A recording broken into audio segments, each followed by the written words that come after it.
જય શ્રી કૃષ્ણ, જય માતાજી। સ્વાગત છે તમારું અમારા નવા વ્લોગમાં। અને બધી બસ ગાયોને જો ખાવા પીવાનું બધું થઈ ગયું છે। ઢેલ ને બધા બેસી ગયા છે, બાકી બધા ઊભા છે। અને આજ તો મસ્ત ગમાણ કાઢી નાખી છે ગાયોની, કારણ કે ઠેક ઉપર સુધી આવી ગઈ હતી તો અડધી કાઢી નાખી છે। અને શેરડીનું કટિંગ જો ઉમા ખાય છે। અને ઉમાને ખરવાનું ઇન્જેક્શન થઈ ગયા હતા વચ્ચે 2 દિવસ પહેલાં, બરફ કહ્યો છે પણ કંઈ ફેર નથી પડતું।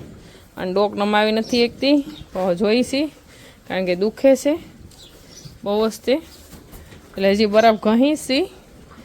અને ગમાણ કાઢીને જો અહીંયા ઢીગલો કરી દીધો છે। ગાટર બકરાવાળા એ લઈ જાય બધો આવડો ઓગા ગાયના ગમાણનું। ને અહીંયા જે કાંઈ સાણા થાપેલા હતા આ વખતે ક્યાંય બીજે જગ્યા નહોતી, એટલે આ જગ્યામાં આપણે થાપ્યા હતા તો અહીંથી બધા સાણા લઈને એક જગ્યાએ ઢીગલો કરી દીધો છે।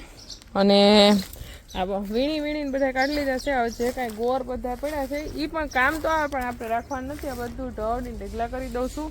આવો ગુંથળી પણ ખાલી થઈ છે, ભાલનો સારો એનો પણ ઢેગલો કરી દીધો। એ ઢેગલા થઈ જાય પછી આપણે કોબું ધોવાનું છે, તો પહેલાં આ બધી સાફ સફાઈ કરી નાખી। જે છે મંગળવાર, એટલે કાલે ઘી ગરમ કરી નાખ્યું હતું। આ જેનીના પપ્પા ઘી કુરિયર કરવા ગયા છે, પેકિંગ કરી નાખ્યું સવારે વહેલું, એટલે બ્લોગનું થોડુંક મોડું થયું છે। પૂરવા દો, ગાયોનું ધ્યાન રાખવા દડકે બેહી ગઈ છે। ફોન ન મંગાય, નકર ગાય આખડે અહીંયા આવશે તારે પાસે। પલ્લી ગઈ તડકે, ગાયું પાસે શું કામ છે તારે?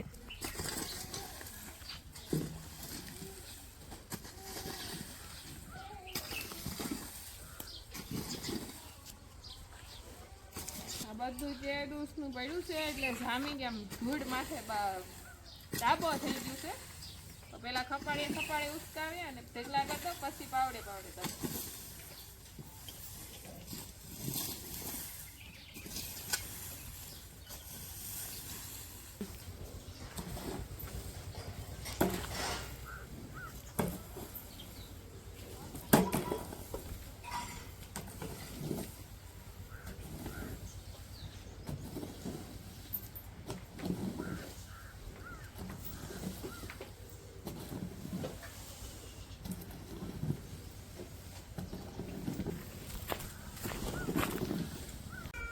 ખાલી 9 વાગ્યા તો રહેવાતું નથી, જાણે બપોરનો 1નો ધગધગતો તડકો એવો તડકો લાગે છે। કારણ કે કામ સાયન્સ હતું એ બધું તો થઈ ગયું છે, પણ એટલું કામ તડકે કરવું પડે એમ છે। પણ જેટલું થાય એટલું આપણે આજ કરશું, બીજું આવતીકાલે। કારણ કે જે ઉનાળાનું કામ એવું હોય જેટલું બને એટલું સવારે વહેલું થાય તો સારું પડે, બાકી બપોરે તો કાંઈ કામ ન થાય ફળિયાનું। તો આપણે આ કૂસો બધો ઢળીને ઢેગલામાંથી જાય, તડકો થઈ ગયો છે ફૂલ, એટલે અત્યારે આપણે નાખવા નહીં જાય, કૂસો ભલે પડ્યો રહેતો। હવે આપણે આ કોબું ધોઈ નાખીએ, અને ગરમીમાં ગાયો એટલી અકળાઈ જાય ને ગરમી લીધે આપણે બપોરે ફોકસ પિક્ચર શરૂ કરી હતી, પણ 12 વાગે 11 વાગે તડકો થાય ને, પણ ઉપરથી તો ઠંડો પવન આવે, ફોકસની ત્યાંથી હવા આવે, પણ નીચે કોબું પાછું સારું રાખવું પડે। ગરમીની ઋતુમાં તો ગાયોનું બહુ ધ્યાન રાખવું પડે, એટલે આ ગરમીમાં તો ગાયોને પણ પાણી એટલું ગમે છે। ગંગાને બધા નાવા મળ્યા છે, અને ધૂળ ઉડતી હોય, રોડનો કાંઠો વાહન જાય એટલે બહુ ધૂળ ઉડે, એટલે ગાયોની ઉપર ધૂળ પણ જામી જાય।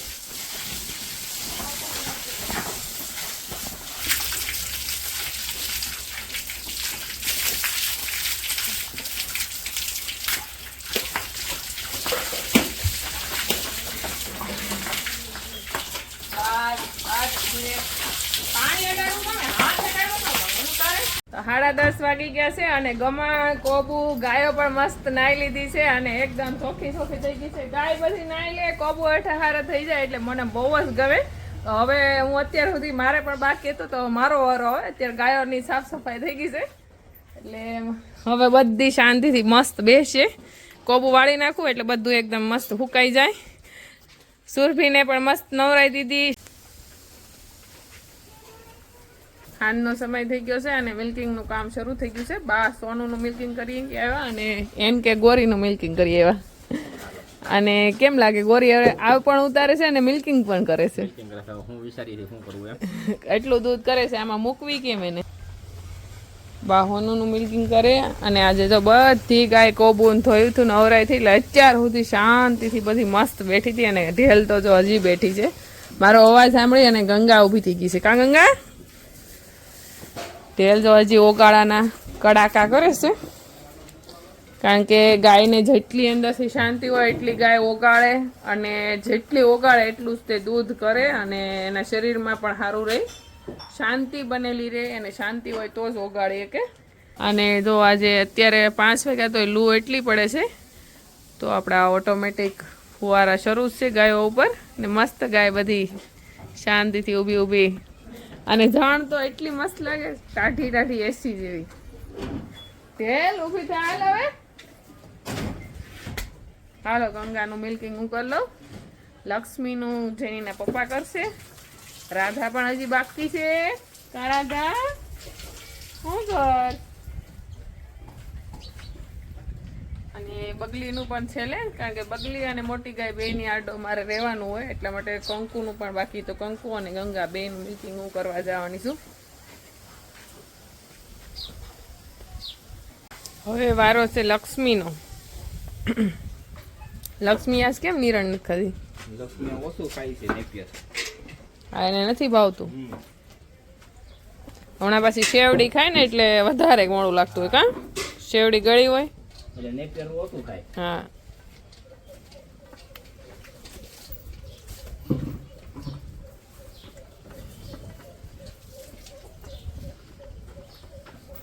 હવે ખાણ પાછી ઉપાડે છે કારણ કે એને ખાધું નથી ને નેપિયર.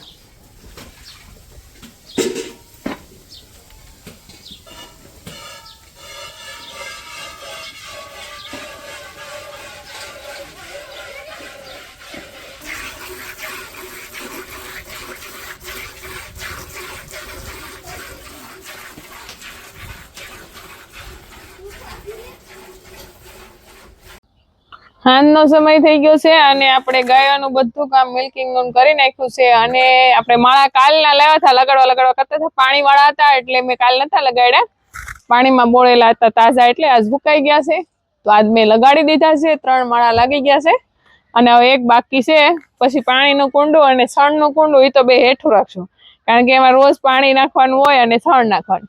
આ માળા તો ઉપર હાલે, જેથી કરીને સકલાના કોઈ મીંદડી કે કીડિયું કોઈ સડે નહીં, એટલા માટે આવી રીતના લટકતા ઉપર ઊંચા મૂકી દીધા છે. ખાનું ખાલી રહી ગયું છે, પણ માળો લાવવો પડશે, એટલે બધા એક લાઈનમાં એક ખાનામાં આવી જાય. બે કોર આવડા સ્ટેન્ડ મૂકેલા છે ને, એમાં એક કોર પાણીનું કુંડું ને એક કોર સણનું કુંડું મૂકી દઈએ. કારણ કે એ તો આપણે નીચે જ ઓલી બાજુ તો અંબાઈ ગયા છે, કારણ કે ત્યાં પુરાણું વધારે છે, એટલે આ બાજુ ખાડો છે ને, આ બાજુ તો થોડીક મુશ્કેલ પડી છે માળો નીકળવા. બહુ જ હાથ લાંબો કર્યો તો પણ એ થોડાક આમ વાળા લાંબા રહ્યા છે. તો મસ્ત છે. દિવસ આથમવાની તૈયારી છે ફૂલ, તો પણ 2 કુંડા આપણે બાંધી ત્યાં દિવસ પણ ઘેરે વયા જાય ને આપણે પણ ઘરે વયા જાય. સૂર્યદેવ પણ વયા જાય ને આપણે પણ વયા જાય. પાણીનું કુંડું પણ અહીંયા લગાડી દેવાનું છે, જેથી કરીને આપણે જપતા હોય અને બપોરના ટાઈમમાં પાણી ન મળે તો આ કુંડાની અંદર પાણી મળી રહે, અને પાણી ન હોય ત્યારે એની અંદર શણ નાખી દેવું એટલે શણ પણ મળી રહે.